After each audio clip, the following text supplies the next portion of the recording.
The following is a segment of an interview conducted with broadcast journalist Hugh Hewitt and Dr. Michael Youssef on September 26th in Atlanta, Georgia. The interview explores Dr. Youssef's unique perspective and insights on the challenge of Islam, captured in his new book, Jesus, Jihad, and Peace. What do you think is the prophetic word about these times in Scripture? In the book, as you probably saw, in fact, also one of the blog, I write a weekly blog, and I'm doing a series that are excerpts from the book that, in many ways, people may not agree with me, but I'm drawing a parallel between all the descriptions that the Bible talks about the Antichrist who will appear at the end time, and then, of course, Christ will smite him, and the Muslim Mahdi. And if you look at the characteristics, you really almost think that we're talking about one and the same. And whether he will be in the temple itself or declare his deity from the Aqsa Mosque, which really is on top of the temple. It's on top of the altar of the temple. That's where the mosque is built. But it says that he's going to be there, and there he's going to declare his own power after he charms and deceives a lot of people.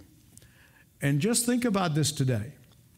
All the people talking about one world religion, one world religion, one world religion. This is all setting the stage for such a person to unite people together.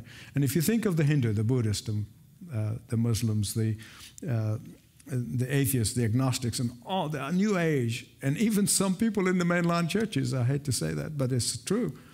The one thing they all agree on is that Jesus is not the only way to heaven and to the Father, and the only way to salvation.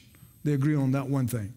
And all it takes, the spark, for one person to appear and begins to capitalize on that one thing in which they all unite, and the world will basically be bowing at his feet. Do you worry about that in the near term? Not one bit. Okay. I never lose sleep over that, because I read the last chapter of the book and we win. All right.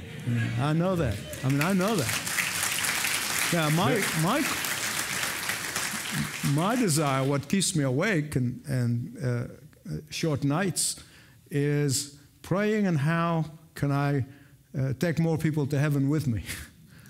But suffering, nevertheless, is hard to watch. Oh, well, nobody likes it. Horrible. And I often pray, and I say, Lord, but I know, and I care probably more about my grandchildren than about me, right. But at the same time, I say, you're in control, and if the time comes, you'll give us the grace to go through it.